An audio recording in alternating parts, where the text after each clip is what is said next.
Presented by St. Barnabas, in addition to 1230 WBVP Beaver Falls. The views and opinions expressed on WBVP and WMBA are those of the participants and host. They are not necessarily the viewpoint of WBVP and WMBA, its staff, management, and advertisers. Thank you for listening to WBVP and WMBA. The following program is for mature and logical audiences only. Viewer discretion is advised. Play YMCA. Go ahead. Let's go. Nice and loud. Mr. President, with respect, I think it's disrespectful for you to come to the Oval Office and try to litigate this in front of the American media. You'll feel it in the future. God bless. You don't know that. God bless. God bless. You will not have a war. Don't tell us what we're going to feel. We're trying to solve a problem. Don't tell us what we're going to feel. And what you're doing is very disrespectful to the country, this country. It's back to you. Far more than a lot of people said they should have. A lot of times, even today. You went to Pennsylvania and campaigned for the opposition in October. Offer some words of appreciation for the United States of America and the president who's trying to save your country. The president that's trying to save your country. Things escalated pretty quickly last Friday. Hello, everyone, and welcome to another episode of Thinking Logically. I'm your host, Joseph Anthony Corsai. Ryan, wow, was that an episode on Friday? I could have swore you were going to come in and talk all episode about the Oscars. I don't know what I was thinking. Joe, I cannot wait to hear what you have to say about this. Speaking of Oscars, we had an actor in the Oval Office and another Oscar-worthy performer, Donald Trump. It was all full of actors in there. Even J.D. Vance, now that you mentioned Oscars, is a hillbilly elegy. I mean, come on. Question of the day for our audience. What you saw happen in the Oval Office Friday, does it make you proud? Does it make you mad? Does it make you embarrassed? How do you feel about what happened? Call in and tell us, 724-843-1888 or 724-774-1888. We're going to spend almost this entire episode on what happened on Friday. The first segment, we're going to go in the history of Ukraine from maybe back into the 60s, I don't know, into that meeting. And then the second segment, we'll delve into the meeting in detail and break it down. Ryan, we were talking before we came in. I had this whole expose set up to talk about Little St. James Island today. Yes, you did. And then we'll have to punt it to Thursday, I guess. Hey, this administration certainly keeps them coming, don't they? They do. Okay, so to start off, you all know I'm a student of history, amateur historian. I don't think we've learned anything from history. I kind of get the feeling we're spiraling towards another world war here. What's the saying? Those that don't know from history are doomed to repeat it. So let's delve into what happened Friday. So President Trump and J.D. Vance verbally beat down Zelensky in the Oval Office, live on television in front of everyone, the entire world. Now, in my opinion, what we saw was a real and transparent discussion about the situation in Ukraine. Keep in mind, they talked for over 40 minutes before things got heated. But before we get into any of that, the meeting, any of what we saw unfold Friday, followed by that hand in glove narrative parroting from our media and European leaders, what happened after with that. But before we do anything, we gotta talk about the history of Ukraine, Russia, and NATO. We have to talk about what happened before February of 2022.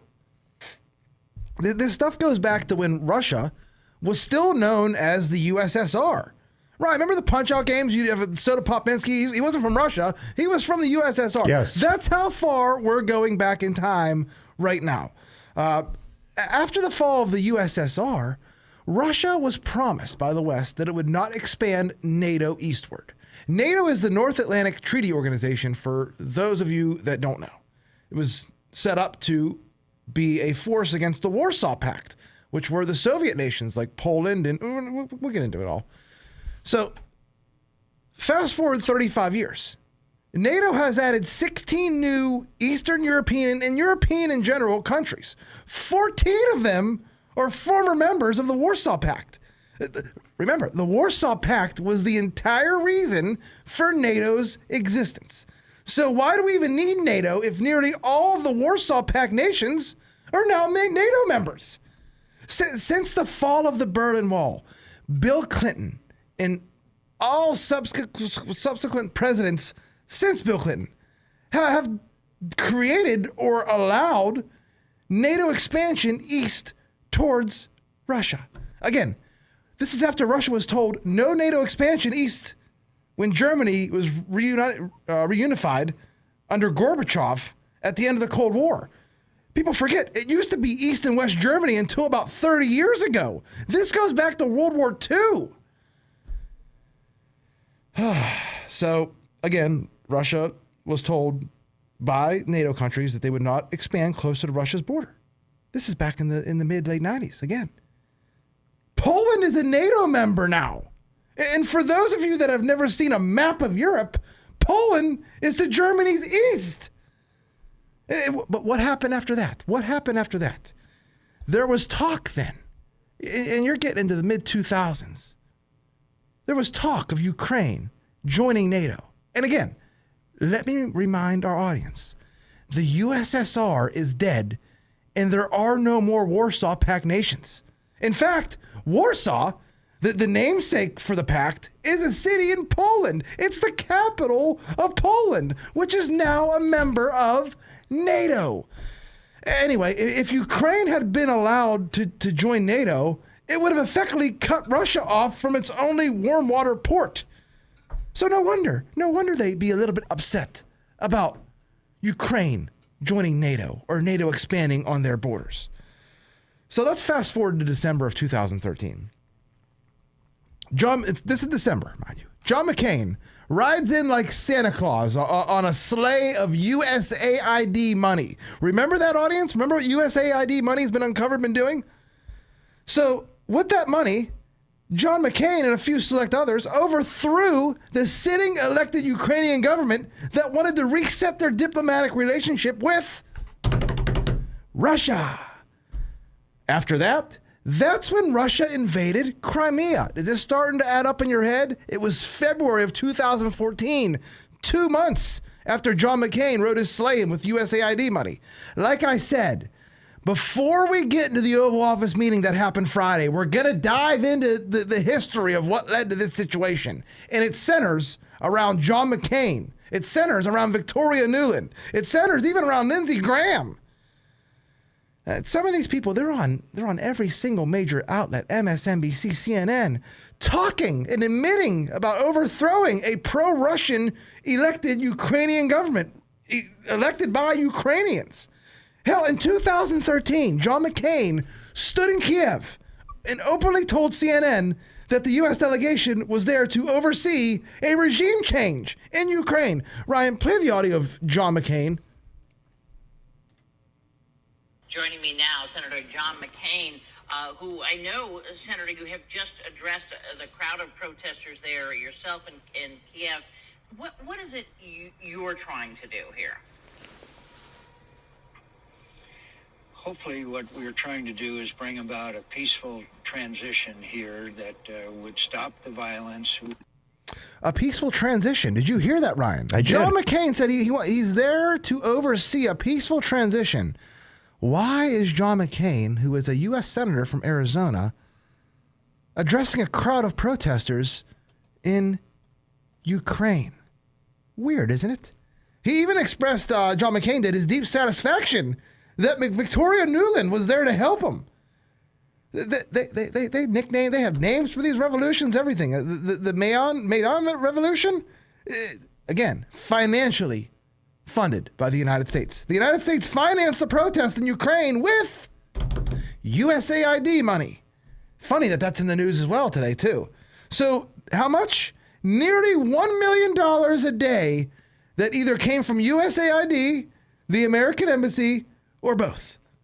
Then, within a few months, the democratically elected president of Ukraine, Viktor Yanukovych, I think that's how you say his name. I'm going to kick myself for not saying that correctly. Anyway, he was overthrown and a public government was installed by the United States, the British, the French, maybe we'll just say the EU, NATO.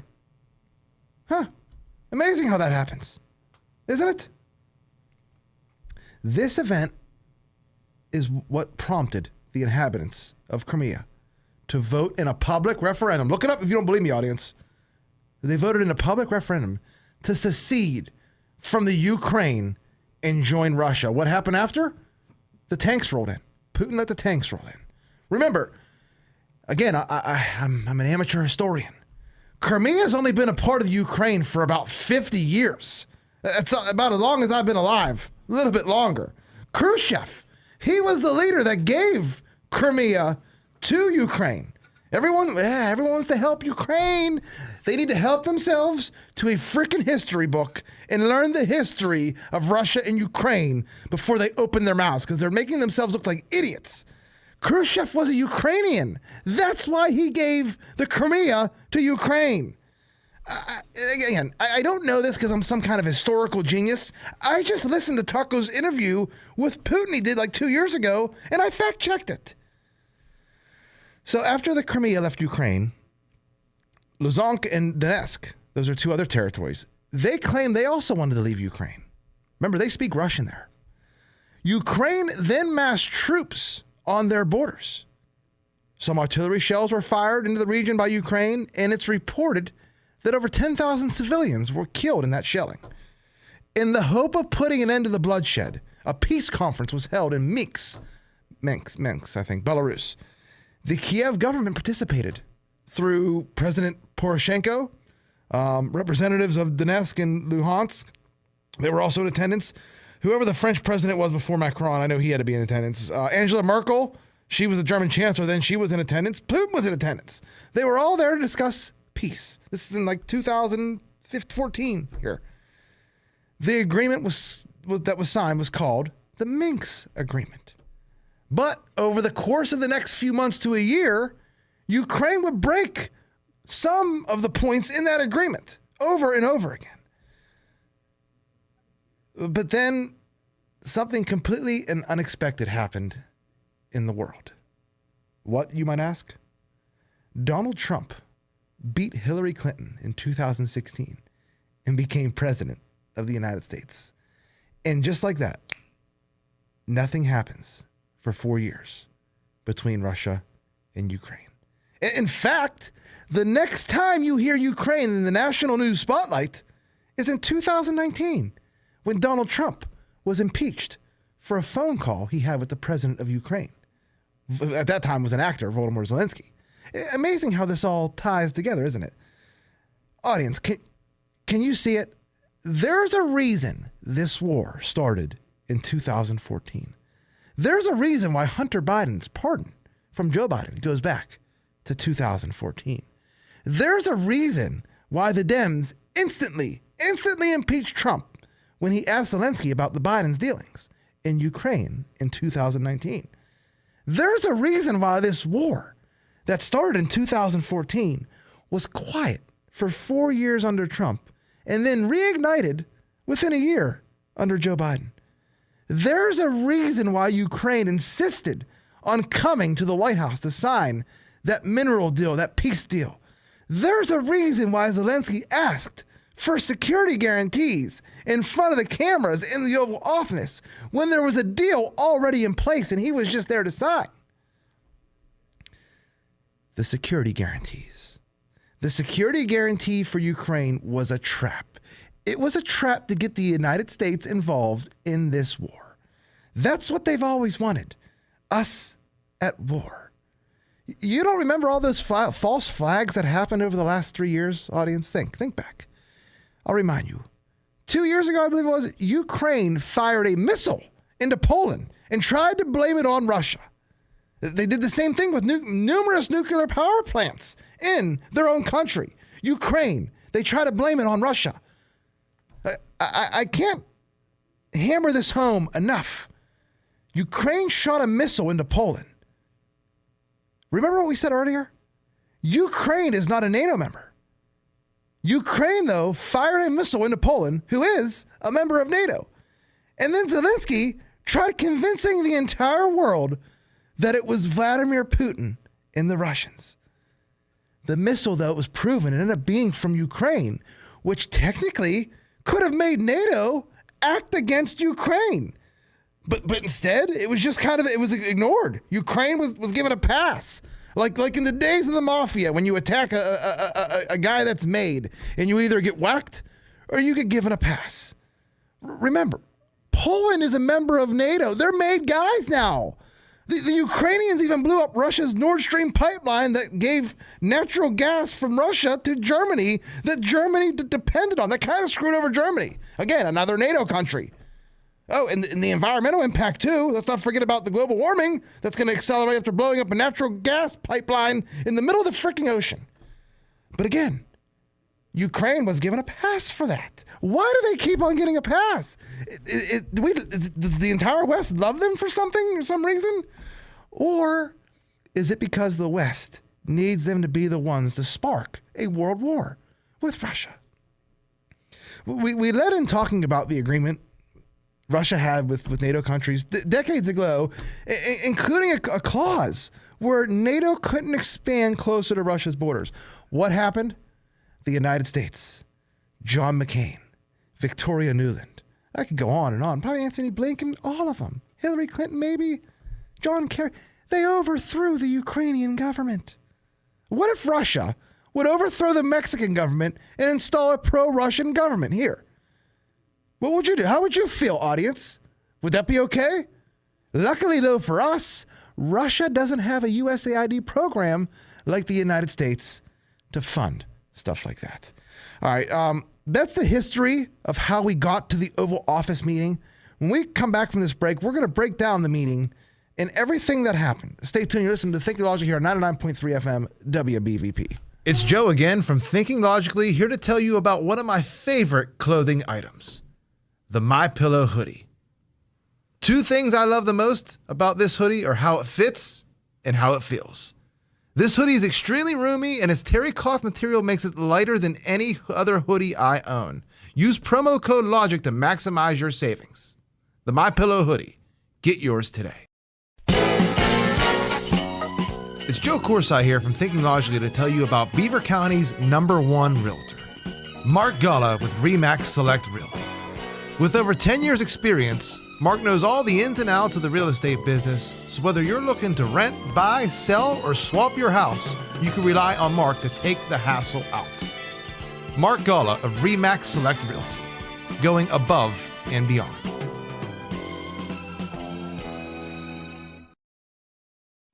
Hey everyone, it's Joe from Thinking Logically here to tell you about one of my favorite places to eat, Bowser's Restaurant in Monaca.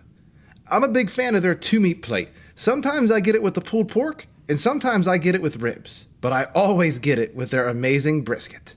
Don't forget to try all their smokehouse sides as well. Takeout and catering available too. Again, that's Bowser's Restaurant at 1493 Old Broadhead Road in Monaca.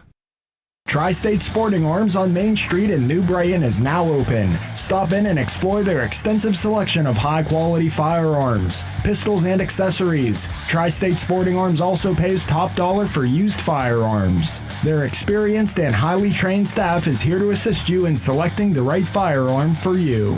Stop on down to Beaver County's newest firearm store, Tri-State Sporting Arms, at 807 3rd Avenue, New Brighton, or check them out on Facebook. The views and opinions expressed on WBVP and WMBA are those of the participants and host. They are not necessarily the viewpoint of WBVP and WMBA, its staff, management, and advertisers. Thank you for listening to WBVP and WMBA. Welcome back to Thinking Logically here on 99.3 FM WBVP. Today is our Ukraine special, I guess you could say. The first segment, we dove into the history of the Ukraine war that actually we went back to about the early 60s, but we stayed mostly in the 2000s. Now we're going to get to the final, might have been the final meeting, but the meeting that was held on Friday between Trump, Vice President Vance, Zelensky.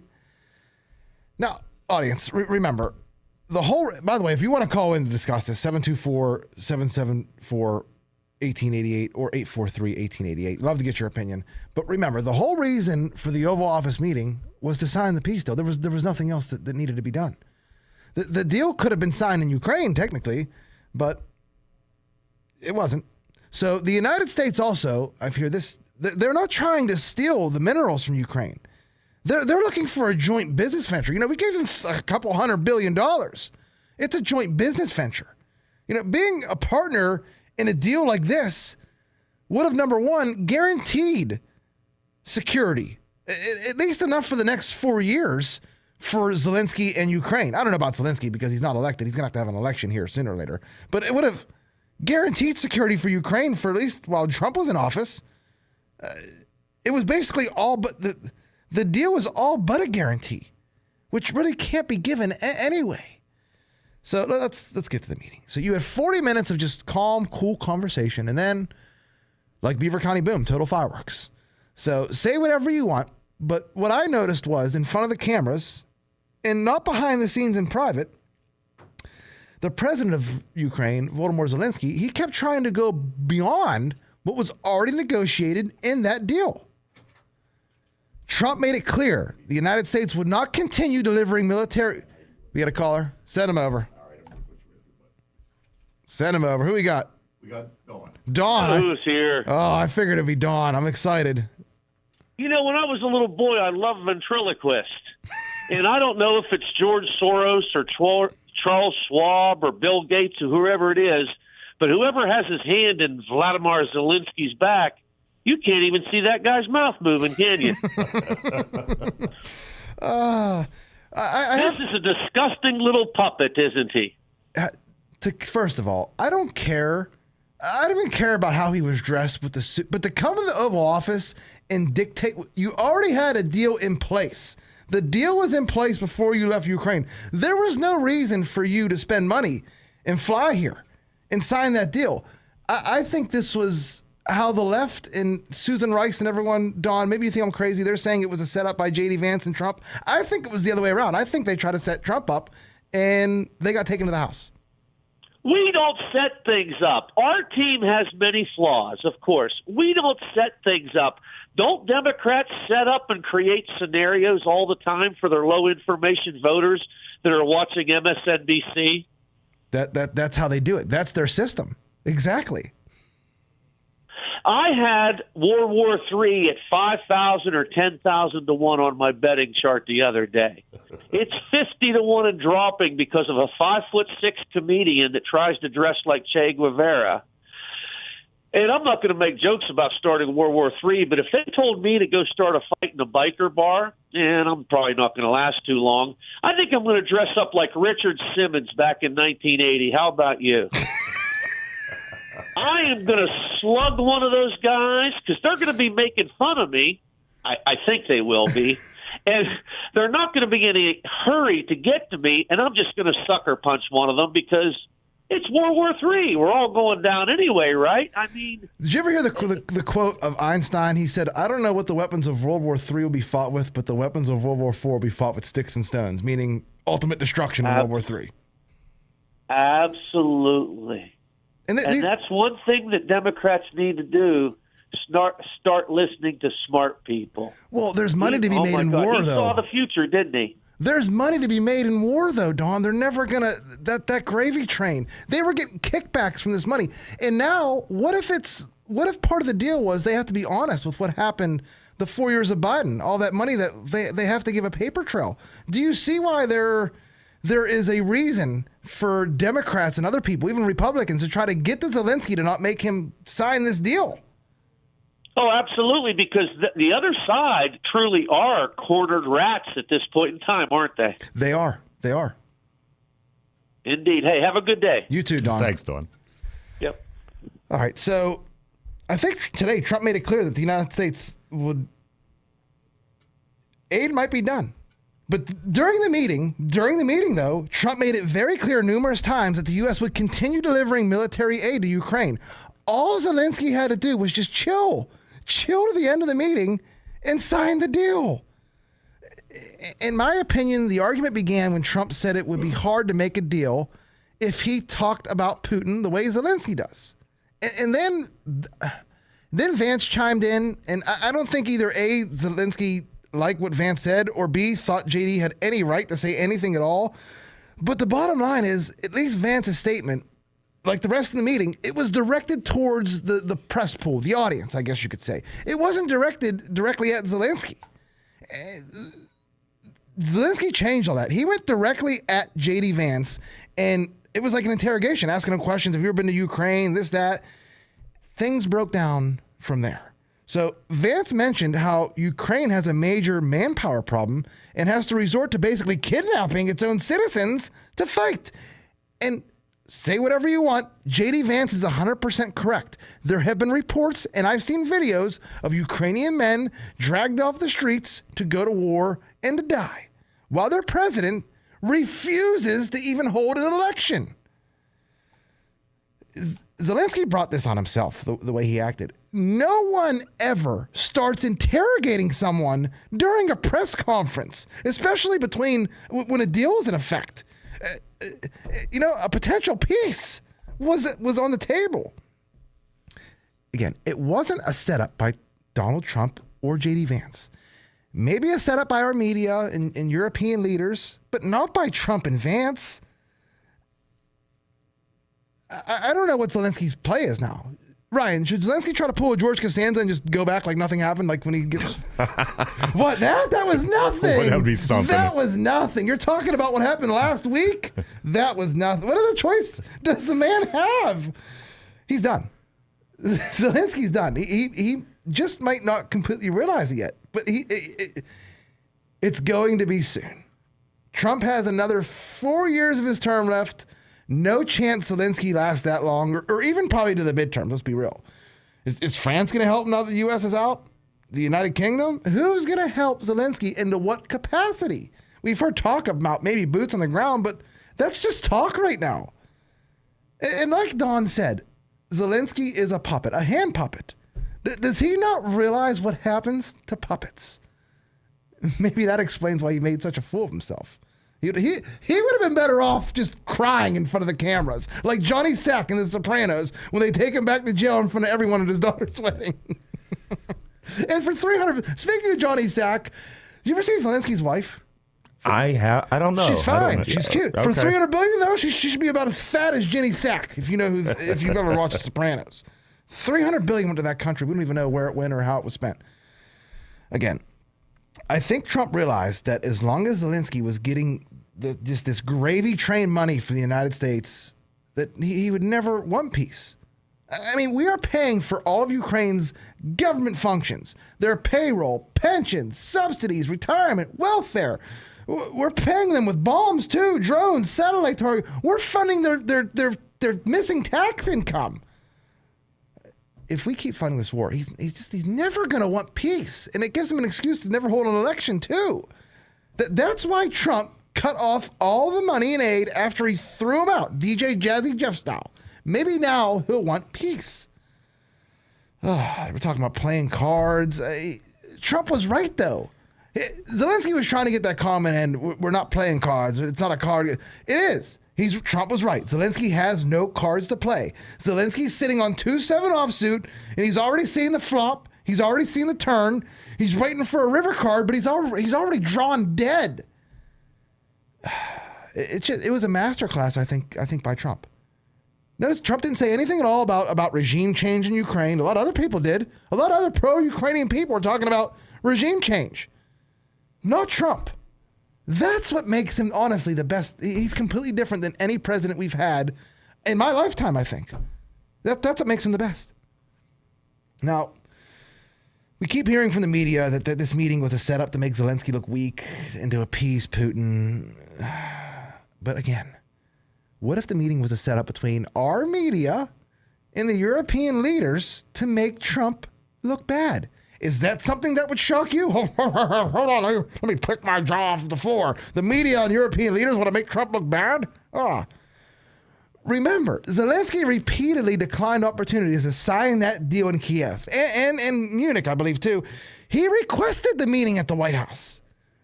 People online, like myself, speculated that Susan Rice, maybe Tony Blinken, Victoria Nuland, you remember her from the first segment, Alexander Vindman, who is a key person in the Trump 2019 impeachment with the phone call. We all have this theory that maybe they advised Zelensky to act hostile during that meeting. Remember, these people are trying to cover up something in Ukraine, so they have a vested interest in this war not ending. You talk about the Oscars. I think their goal was to have an Oscar-worthy performance by Zelensky, who, I'll remind our audience, is an actor. I mean, I don't know, does it sound crazy? Go trope into getting angry and tanking the deal on live TV while everyone's watching? That would really put Trump in a pickle. He'd be kind of isolated. He'd be isolated against the Democrats on one side. And the other side, you'd have these rhinos, these neocons in the Republican Party speaking out against him too. Lindsey Graham, Dan Crenshaw. I can name it 30 probably. Instead, on Oscar night, or the weekend of the Oscars, Zelensky had one of the worst performances of his acting career. And Trump, once again, came out looking just amazing to most of the American people that aren't brainwashed. Again, I don't know how he does it, but Trump, he did it again. He came out smelling like roses.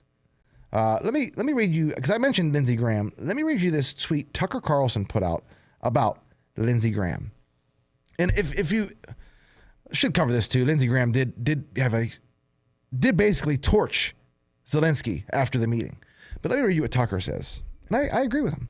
One of the most striking things about yesterday's Zelensky's press conference was Lindsey Graham's reaction to it. The two are old friends, but Graham disavowed him within the hour. This was more than just transactional loyalty. It was scapegoating. Lindsey Graham knows what's coming. Over the past 3 years, with the tacit support of Western patrons, the Ukraine government has committed a remarkable number of serious crimes. The Ukrainians sold huge quantities of American weapons on the international black market at 20 cents on the dollar. These weapons are now in the hands of armed groups around the world, including Hamas, the Mexican drug cartels, and the forces now controlling Syria. God knows what the Ukrainians have done with the pathogens in American biolabs in their country. Even U.S. intelligence agencies aren't sure. The Ukrainians have also murdered a number of people in various countries in political assassinations and tried to murder others, including American journalists and a European head of state. This is all true, and it's all going to come out at some point. Better to start blaming it on Zelensky now. Rather interesting, Tucker. But again, like I said, it wasn't an ambush by Vance and Trump and the Trump administration. It was the other way around. And we're going to get into that next break. But I want to reiterate. What people are saying that it should have been held by, they shouldn't have argued out in the open. It should have been held behind doors. Once again, though, Trump put us in the room with world leaders. Whether you realize it or not, the American people were a part of that negotiation because we saw it. We saw it unfold. We saw it live. And now it's up to us to decide who's right and who's wrong. We're like the jury. We are like the jury. And it's fun to watch. It's fun to be a jury on this trial. And Trump's only been in office for about 40 some days. Ryan, this is going to be a 4-year trial, I think. And I don't think it ends there. What do you think? Yeah, it sounds right. All right, we got to take a break, but when we come back, we're going to cover Susan Rice, the setup, all kind of other things, the European leaders. Stay tuned. You're listening to Thinking Logic here on 99.3 FM, WBVP. It's Joe again from Thinking Logically, here to tell you about one of my favorite clothing items, the MyPillow hoodie. 2 things I love the most about this hoodie are how it fits and how it feels. This hoodie is extremely roomy, and its terry cloth material makes it lighter than any other hoodie I own. Use promo code LOGIC to maximize your savings. The MyPillow hoodie. Get yours today. It's Joe Corsi here from Thinking Logically to tell you about Beaver County's #1 realtor, Mark Galla with RE/MAX Select Realty. With over 10 years experience, Mark knows all the ins and outs of the real estate business, so whether you're looking to rent, buy, sell, or swap your house, you can rely on Mark to take the hassle out. Mark Galla of RE/MAX Select Realty, going above and beyond. Can the card you carry really change your life? It can when it's a low-rate Freedom United Federal Credit Union fixed-rate Visa card. This is Pat Tervail, and I'm the lady in the loan department with the big scissors. No, silly. I'm not doing haircuts, but I am going to use those shears to cut up those nasty high-rate store charge cards you're carrying around. Why, you ask? Because you won't be needing those cards anymore after you take advantage of Freedom United's low 6.99% rate balance transfer special. Good for a limited time on new money transfers to a Freedom United Visa card with approved credit. Potential money saved on lower monthly payments really can be life-changing and potentially put more freedom in your future. Visit Freedom United Federal Credit Union. Member NCUA Equal Housing Lender.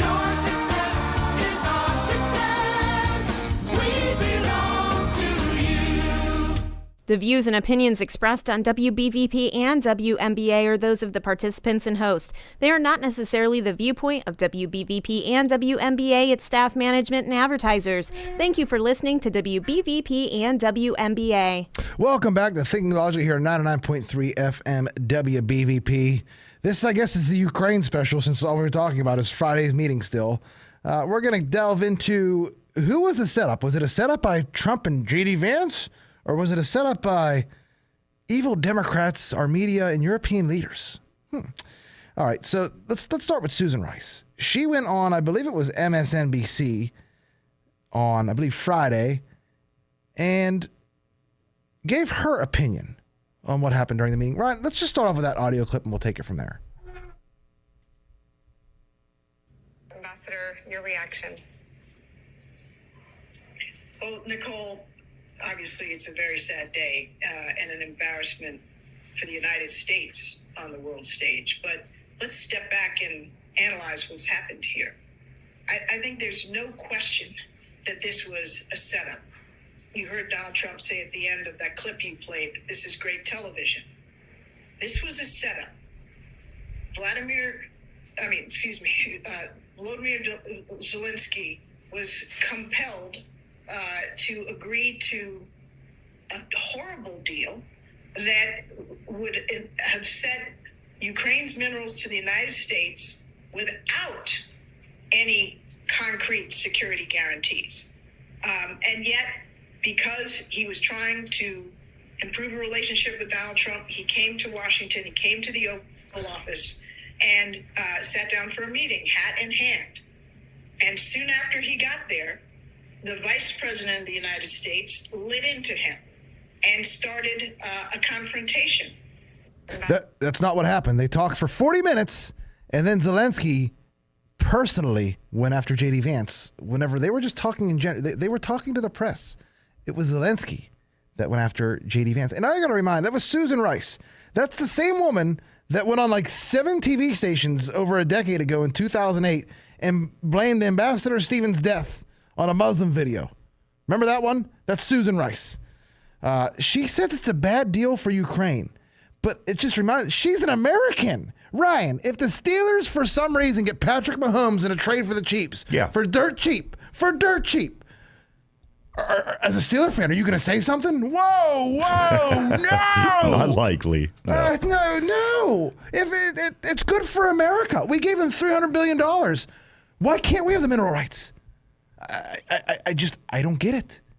And then I can't get this feeling out of my head that her or someone else contacted Zelensky and told him to torpedo this deal. If that's the case, Logan her ass now. Remember the Logan Act? Mike Flynn? You can't talk to anyone that's a foreign leader. You can't talk to anyone foreign. You violate the Logan Act, you go to jail. Let's see what we got next here. This is from A Muse on X. And he just says the same thing I'm saying. Obama's team included Anthony Blinken, Victoria Nuland, Susan Rice, and Alexander Vindman. And supposedly they advised Zelensky to reject Trump's deal. And he put in violation of the Logan Act. And he puts Matthew Nickel 5. I guess that's where the post is originally coming from. So was it a setup? Were Democrats involved? It sure looks like European leaders were involved, because this is from Nate Hochman on X. He has a picture of every single European leader. The Ukrainian people have been courageously defending their country against, I mean, they're all just on a moment's notice. They all tweeted out words of support for Ukraine. Absolutely amazing. Absolutely. I mean, how are they just able to all tweet out similar words of support at the same time? Amazing. Jack Posobiec, he put out this tweet about Putin's invasion. The leaders of the EU constantly warn about hypothetical invasion from Putin while ignoring the current invasion of their lands from third world migrants who are raping and killing their citizens right now. Why is that? And Jack Posobiec, you make a damn good point. You want to talk about mineral resources, Ryan, rare earth minerals. What is a nation's most valuable resource? It's people. It's children. And I don't think European Union are protecting its people, its children, by importing more people and more children. I don't understand, like, this view that it's Trump. Trump's a Russian asset. George Bush. Putin invaded where under George Bush? Georgia. Not the state of Georgia, the country of Georgia. Barack Obama. He pretty much had no choice but to let Putin take Crimea, which is what happened. Joe Biden let Putin take the Donetsk and other regions. They invaded Ukraine. Again, though, why does every single media source, every single Democrat, why do they want you to think Trump is a Russian asset? Russia doesn't get anything done. They get no advantages under Trump. Also, I got to bring this up. Remember when Trump was almost assassinated the second time this summer on the golf course? Wasn't that by a pro-crazy Ukrainian person? Was it, It Joe? was. Was it? It was, Ryan. I wonder if that's connected to any of this. And then one of the chefs who was taking a picture with that crazy gentleman got a medal by Joe Biden at the White House. It's all connected somehow. At the same time, now that I think about that assassination, that second assassination would happen. It might have been a few weeks after. Zelensky was in PA signing bombs with Josh Shapiro. Remember that? I recall seeing the photo, yes. So again, it's weird, all the timing. All right, let me read this tweet by Darth Crypto on X. He said, pay attention, guys, and I'll close with the best part. Realize just what the left and their propagandists in the warmongering media are claiming as the Ukraine narratives after the Oval Office spanking Trump and Vance handed Zelensky. They say Trump is negotiating a deal for $500 billion worth of rare earth minerals in Ukraine, which can end the war and lead to business opportunities with Russia, recouping our losses and saving thousands, even millions of lives by preventing World War III, and this is a bad thing. 2, Trump and Vance planned this cruel ambush and caused the entire world media to cover it and also add daylight between America and Ukraine, which signals to Russia that we can be an honest broker, and this means Trump is a bad deal maker. 3, Trump publicly beat down the leader of a European country which has been benefiting from our resources for years at our expense, and this is a bad reflection of America's strength and leadership? They're telling you everything you need to know, and you ignore their absurd conclusions. There is no version of this where President Trump doesn't look like a masterful negotiator and deal maker while placing America where it belongs. Not at the head of the table, but presiding over it. There is no version of this that makes this administration or this nation look bad unless you, like the left media, are trying to argue and get this, the country of Russia, which cannot conquer Ukraine if they have ever even a tiny bit of our outdated weaponry, is also a world power capable of conquering continents and NATO. And NATO is needed to stop them from marching across Europe in just a few days or weeks' time. That's literally how mind-numbingly stupid you have to be to actually believe today's The Apprentice POTUS edition is a bad thing for The Apprentice POTUS edition. But Darth Crypto on X makes a great point. Makes an amazing point, actually. Let me do one more here from Stephen Miller on X. This is okay. This is going to be confusing because this is from 2 different Stephen Millers, the next 2 topics here. So the first one is from Stephen L. Miller. He's a pundit. He said, in 2014, Putin invaded Crimea and no one stops him. Zelensky is right. This came after Secretary of State Hillary Clinton presented a reset button to Russia's ambassador, and State Department spokesman Jen Psaki took a photo wearing a pink Rashanka with a hammer and sickle emblem. This came after Obama gave Romney the 80s called line to the media, and Biden said Romney's Cold War mentality is out of date, and the American media cheered it on like a cheap dunk. This came after Putin and Russia shot down a Malaysian airline passenger jet with no consequences whatsoever. This is under Obama. It came after Obama told Medvedev flexibility after the election, and not a single journalist. Obama told Medvedev he had more flexibility after his election, and not a single journalist thought to ask him what he meant by that. So here we are. Russia and Putin happen when presidents posture for the media on the world stage, and now there are zero good solutions for anyone out of this mess. The media can do magazine covers with onion domes taking over the White House and scream Mueller report all they want, but this is how we ended up here. And he's right. So that was from Stephen L. Miller. Now we're going to play Trump's Deputy Chief of Staff, Stephen Miller, and he is pissed. Play Stephen Miller.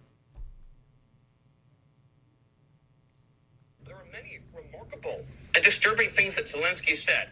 He repeatedly rejected President Trump's statement that we should pursue a ceasefire. Right. How could you reject a ceasefire? And he kept saying Europe's doing so much more than us. Well, then what do you need us for? If he's saying Europe's so great, then why are you coming and begging and pleading to us for money and protection and guarantees? President Trump is a peacemaker. He will fight for peace. He had peace for 4 years under his previous term. And today we saw what it's like to have a strong leader in the White House, and the whole world saw what it's like to have a strong leader for America. I don't know what it is, but Stephen Miller, Trump's deputy, he has it. His delivery, his tone. He might be my dark horse for dark horse pick for mouthpiece of the administration this year in 2025. Stephen Miller is bringing it. Please continue. I love those sound bites. Let's talk about I almost said Tim Waltz. Jeez. Waltz. I'm sorry. I can't remember what he's the secretary of. I'm drawing a blank here.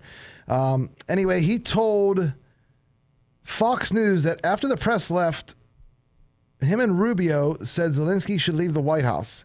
They had a meeting and advised President Trump that after the insult in the Oval Office, Trump shouldn't engage further. We told Zelensky and his team to be clear. Oh, I'm sorry, I'm reading this all wrong.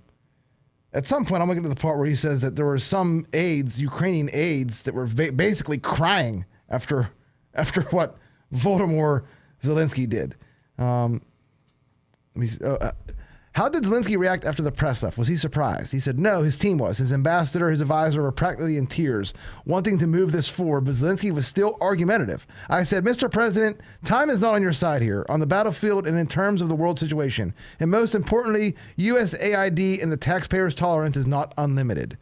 Interesting. And he's not wrong.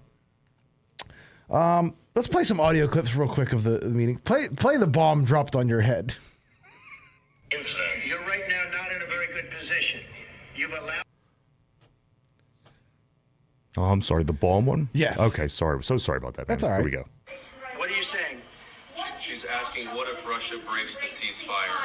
What if anything? What if a bomb drops on your head right now? Okay? What if they broke it? I don't know. They broke it with Biden because Biden, they didn't respect him. They didn't respect Obama. They respect me. We're gonna skip the you don't have the cards. Play when he's talking about the ocean protecting us. But you will feel it in the future. God bless. You don't know that. God bless. God bless. You will not have war. Don't tell us what we're going to feel. We're trying to solve a problem. Don't tell us what we're going to feel. I'm not telling you. Because I'm you're in no position to dictate that. Remember this. You're in no position to dictate what we're going to feel. We're going to feel very good. You will feel influence. We're going to feel very good and very strong. You will feel influence. You're right now not in a very good position. You've allowed yourself to be in a very bad position. Was that a threat, though, when he says we will eventually feel this? Is that a threat? Because who are we going to feel it from? I was wondering what he meant by that. Who are we going to feel it from? It's questionable. It's not going to be from Russia. But complaining about us, you're damn right we got an ocean. We have an ocean that separates us on both sides. It's called Manifest Destiny. This is our sphere of influence. Ask for help from someone that's in your sphere of influence. Who does this guy think he is? What a great response by Trump. Don't tell us what we're going to feel. We're going to feel great. All right. Let's cover the biolabs real quick. We never talk about the biolabs in Ukraine anymore. If you remember, RFK Jr. went on Tucker Carlson quite a few months ago. I want to say it was like 2023, maybe even summer of 2023. And Tucker asked RFK why the United States has biolabs in Ukraine. What did RFK Jr. say? It's because they're developing bioweapons. And he pointed out it's a hanging offense because this violates the Geneva Biological Weapons Convention. Do you see why some actors may have a vested interest in not having this war end? Because what happens after a war ends? Ryan, after World War II, did we not have Nuremberg trials? We did. We did. And it was a conspiracy at one point what the Nazis were doing until we had some old-fashioned trials. And the conspiracy theories came to light. And they weren't exactly conspiracy what was going on. All right. Zelensky, he today has moved to... is this today? It might have been over the weekend. No, March 1st. That was Sunday. He has arrived on Sunday at 10 Downing Street in London. That was after he was kicked out of the White House. So again, a beggar has arrived in the United Kingdom after the United States. He's like an overthrown prince that just is moving from just city-state to city-state trying to find, like the Targaryen boy in the first Game of Thrones. He had to go to Pentos to live because he was overthrown. That's Zelensky right now. Just a beggar. All right, we got to take a break. When we come back, maybe we'll cover something else than what happened on Friday. I don't know. Stay tuned. You're listening to Think Logic here on 99.3 FM WBVP. Are you looking for a different kind of morning talk show? One that's in a town hall setting with politics, sports, and much more. Just not in that particular order. Then join Frank Sparks weekday mornings at 6:30 for Driving in the Fast Lane on WBVP.